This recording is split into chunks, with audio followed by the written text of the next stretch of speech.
Hello friends, this is Jitendra and welcome to Shiksha Mantra. तो logic रो जो रही है फास्ट विषय ता उपर आज आलोचना करवा पार्टिकुलरली समवर्तन उपरे। तो समवर्तन रो जो रही डिटेल्ड ताकू जीवा जेमती कि एटा अनुमान फास्ट विषय अच्छी अनुमान सेठी कौन अच्छी ना देखो मुझे कहूँ अच्छी अनुमान श्रेणी विभाग अव्यवहित बा निरपेक्ष अनुमान समवर्तन व्यावर्तन एगा कि दरकार ना ये दुटा हूँ इम्पोर्टाट। आज आम स्पेशल रेफरेन्स जीव समवर्तन क्या कहुए समवर्तन डिटेल्स। तो जीवा आम फास्ट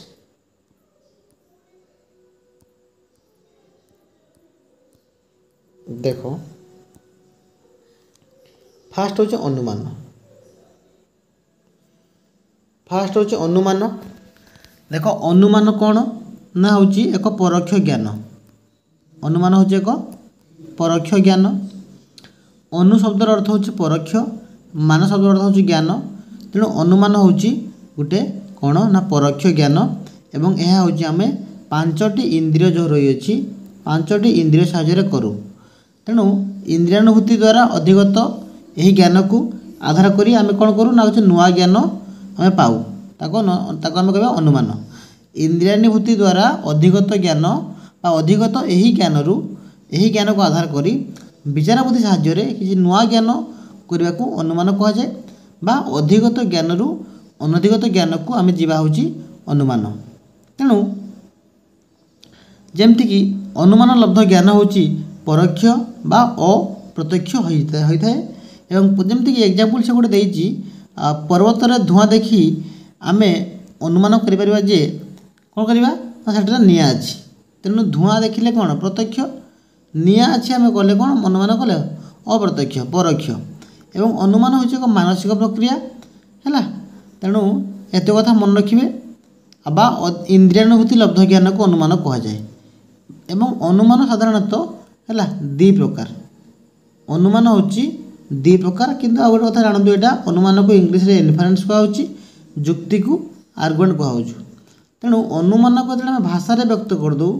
है अनुमान को भाषा व्यक्त करने को कहुए जुक्ति। बुझेगा कि नहीं जुक्ति कहुए। तो ये देखूँ आ गए कौन ना प्रत्येक जुक्ति दुईटी अवयव द्वारा गठित होता है।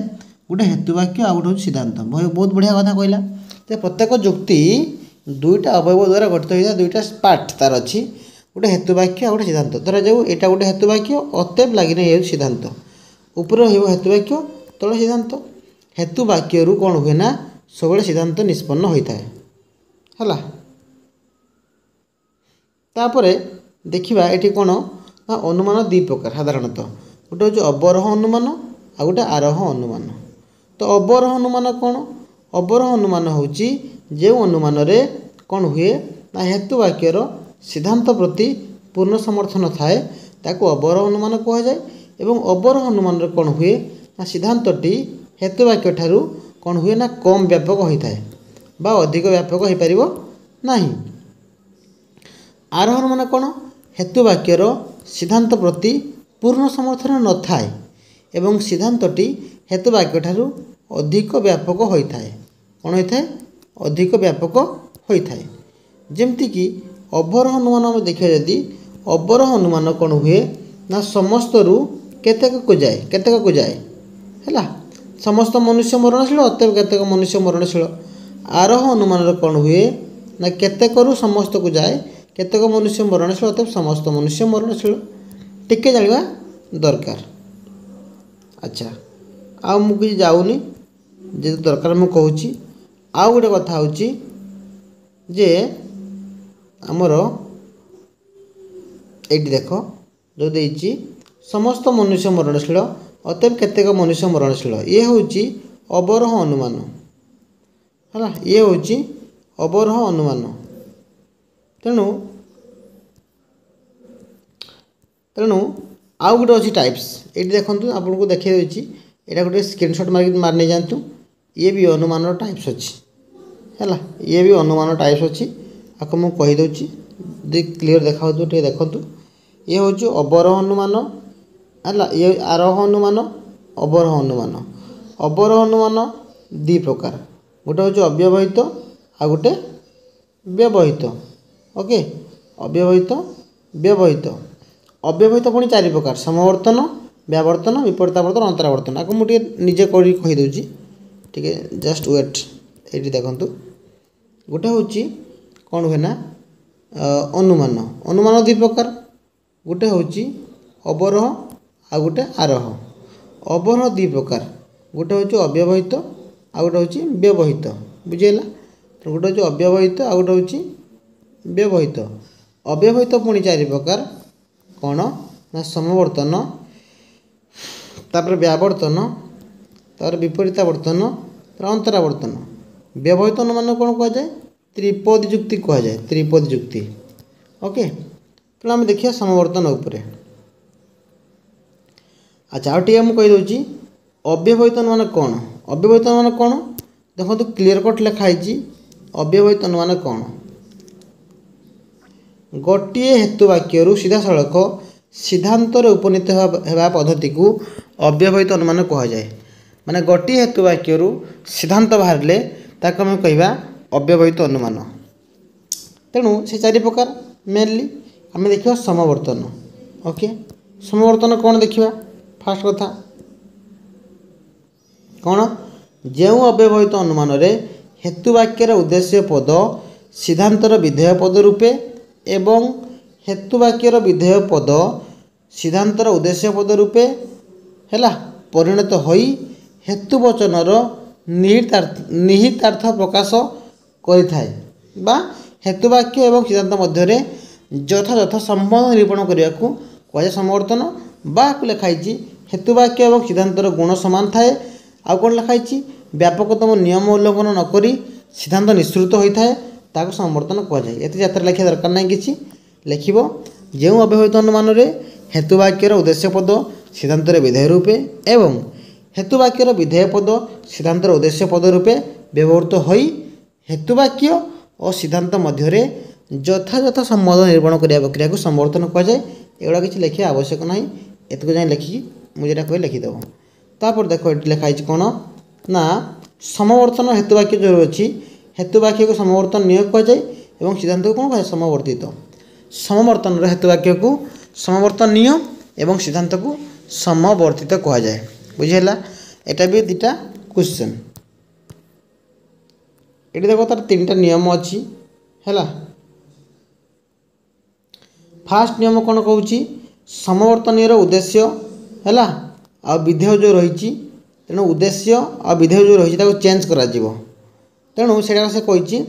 समवर्तनीय उद्देश्य विधेय पद स्थान परिवर्तन हम है एक नंबर नियम दुई नंबर नियम कौन गुण सामान रे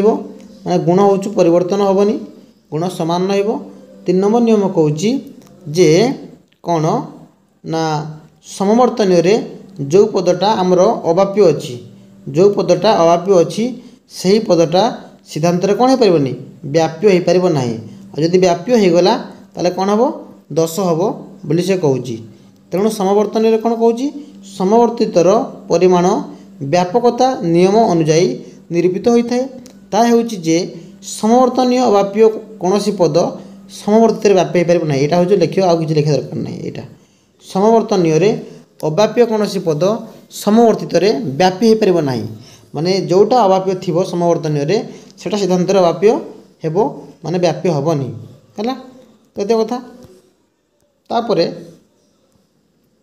डायरेक्ट देख आ तर्क वाक्यर समवर्तन करवा यहाँ देख देती एत किसी लिखा या कि पढ़िया दरकार ना डायरेक्ट देख है डायरेक्ट देख मुझे कहीदे ये देख उदाहरण को ये हूँ समवर्तन ये कौन हम आ तर्क वाक्य समवर्तन किए हुए ये हुए किंतु ये कौन नहीं आरे आ नहीं ऑब्वियसली तो जो आ तर्क वाक्य समवर्तन आम नवा ताले गुण सामान हम ना नहीं गुण सामान निजे आ भी गोटे हो पार आ गोटे कौन हो पार ई भी हो पार किंतु जितेबाला आ तर्क वाक्य समवर्तन आम आ नौचे आम 10 पाइबा नुह कि जेरक उद्देश्य व्याप्य हम विधेय कौन हम अवाप्य हम आरे उद्देश्य व्याप्य हम विधेय वाप्य हम है देख ये मनुष्य अच्छे ये मनुष्य अच्छी तेणु मनुष्य पदटा ये अवाप्य थी कि सिद्धांत व्याप्य हो तेणु दश है ना ना कहना देखी ये अवैध पद दश है अवैध विधेय पद बा अवैध दश सृष्टि है जेहेतु ये समवर्तनीय विधेय पद अवाप्य थी कि समवर्तित ताहा कौन अच्छी व्याप्य हो मनुष्य पदटा अवाप्य थी कि ये व्याप्य अच्छी दश है ये तृतीय नियमटा आम उल्लंघन कला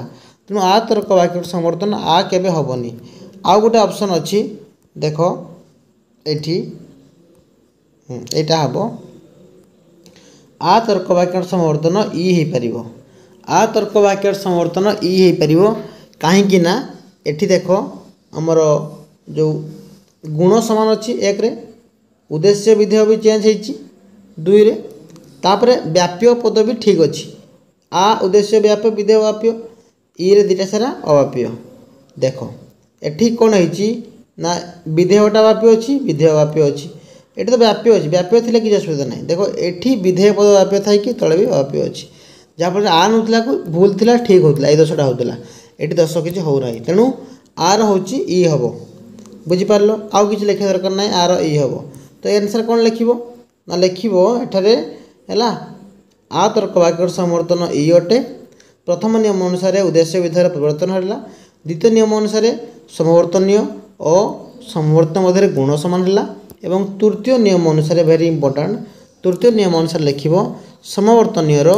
विधेय पद अवाप्य थी समवर्तित कौन है व्याप्य है नहीं बा अवाप्य अच्छी तेणु प्रमाणित लिखिदेल तेणु आ तर्क वाक्य समर्थन ई बास आगला तापर हम देखा ए तर्क वाक्य समर्थन देख ये से सांकेतिक उदाहरण नहीं है यहाँ सांकेतिक उदाहरण उपरटा तलटा हूँ कौन मूर्त उदाहरण परीक्षा तुम कौन कर दुटा सारा लेखा किसी आवश्यक ना जोटा कर गोटे कर बुझेगा कि नहीं जोटा कर गोटे करमती कि से करटा है आम तलटा नवा कौन श्वान शृगाल नुहति समवर्तनीय कौन शृगाल श्वान नुहति समवर्तित तो ये उद्देश्य किए है श्वान्य विधेय पड़ेगा शृगाल विधेय उद्देश्य पड़ेगा स्थान परिवर्तन है गुण नुहति नुहति सामान है एवं ए तर्क वाक्य उद्देश्य भी व्याप्य हुए विधेय भी व्याप्य हुए तेणु अवाप्य पद किसी ना तृतीय नियम किसी लागू हम ना तृतीय नियम कहला अवाप्य पद जो थी सेटा तले भी अवाप्य हम तो ये अवाप्य पद ना सबुटा व्याप्य पद ताने एटा ऑब्वियसली ठीक अच्छे ए तर्क वाक्य समर्थन ए अटे जमी लिखा कथा कहली मु फास्ट सेमती लिख बुझेगा कि नहीं एठारे ए तर्क वाक्य समर्थन ए अटे प्रथम नियम अनुसार यह है द्वितीय नियम अनुसार यह है तृतीय नियम अनुसार लिख समवर्तनीय कौन पद अवाप्य नथिबारु एठारे कौन दशा सृष्टि हो नहीं तापर ई तर्क वाक्य को जीवा देख सेमती देखा आम कौन शिखिले आम कौन शिखिले आ तर्क वाक्य समर्थन ई है ए तर्क वाक्य समर्थन ए है तो ई तर्क वाक्य समर्थन ई हम है ई हम देख यहाँ नवा ई तर्क वाक्य यहाँ को आम छाड़ी दौचे यहाँ को यही तलटा को नवा ई तर्क वाक्य को नवा यह सिद्धांत केतेक धनी व्यक्ति असाधु अटंती समवर्तनीय केतेक असाधु व्यक्ति धनी अटंती देख ये धनी गोटे अच्छी धनी व्यक्ति गोटे अच्छी आ गोटे असाधु अच्छी असाधु पड़ेगा एठी को धनी पड़ेगा एठी को स्थान चेंज होगला गुण भी अटंती अटंती सदर्थक है तो ई तर्क वाक्य देख धनी व्यक्ति अवाप्य ये भी अवाप्य दुटा सारा अवाप्य हुए ये अवाप्य अवाप्य ताले ये कौन लिख ना समवर्तनीय एवं समवर्तित मध्य कौन लिख यहाँ पूरा ठीक अच्छी तो कौन लिख प्रथम नियम अनुसार यह है द्वितीय नियम अनुसार यह है सबुटा सामान रहा तृतीय नियम अनुसार लिख समवर्तनीय उभय उद्देश्य पद और विधेय पद अवाप्य थी समवर्तित यह अवाप्य अच्छी तेणु एठारे कौन दशा सृष्टि हो ना एमती ही लिख मुझे कहीदेली समस्त नोट कर यही प्रोसेस लिख एत यात्रा लिखनी सर्टकट लिख ऑथेंटिक लिख प्योरिटी लिख पूरा भलसे बुझा पड़ो अच्छा से मार्क पाइबे बढ़िया से मार्क पाइबे पूरा 7.5 ରୁ 7.5 नेक्स्ट जीवा अतर्क वाक्य देख पिला माने एटा गोटे गोटे तर्क वाक्य अतर्क वाक्य कौन हुए ना समवर्तन हुए नहीं हेबो नाही कहीं हेबो नाही अतर्क वाक्य समवर्तन अतर्क वाक्य समवर्तन एइथि हेबनी कहीं ना एठी तृतीय नियमटा आमर उल्लंघन करिवो हैला सेति पई हेबनी देख मु एइठी तुमको कहि दउची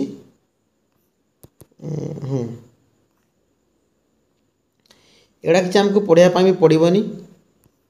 कि ये देख एटा कि पढ़ाई पड़ोनी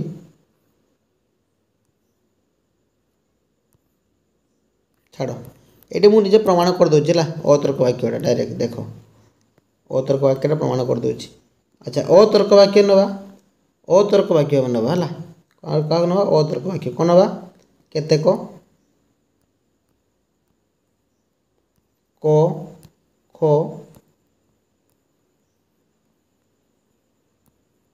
नुहंती अतर्क वाक्य नुहंती होची माने गुण समान निजे गोटे अ हो पार अहले कौन हम केतेक हम ये पड़े आस ख ये क चेंज हो गला पुणी नुहंती आसला ताने गुण तो सामान रहा स्थान भी चेंज है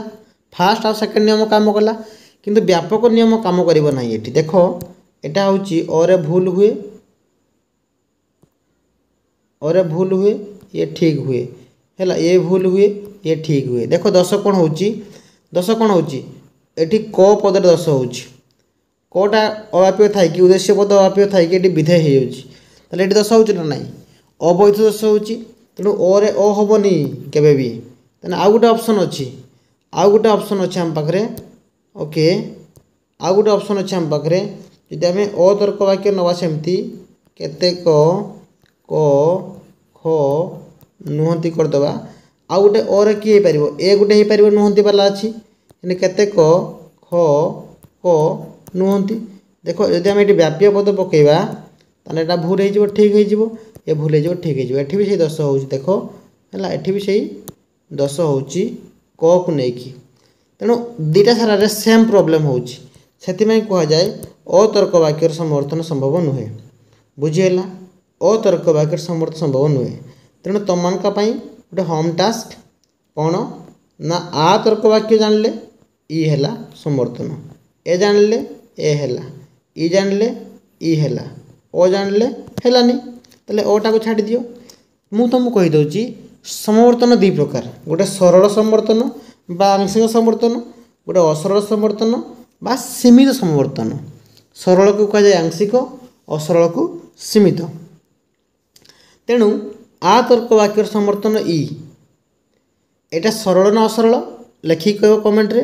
ए रो ए ई रो ई एटा सरल ना असरल माने ए आउ ए ई आउ ई गोटे आसीबो कौन कह सरल ना असरल लेखिकी कमेंट रे एवं ईटा भी सरल ना असरल मत कह एत कथा कह जदि कहीपर बढ़िया कथा न कहीपर मु क्लास आनी बुझेदेवी थैंक यू जो मैंने सब्सक्राइब कर चैनल को सब्सक्राइब कर दी पाखर जो बेल आइकन अच्छे क्लिक कर दियो धन्यवाद समस्त।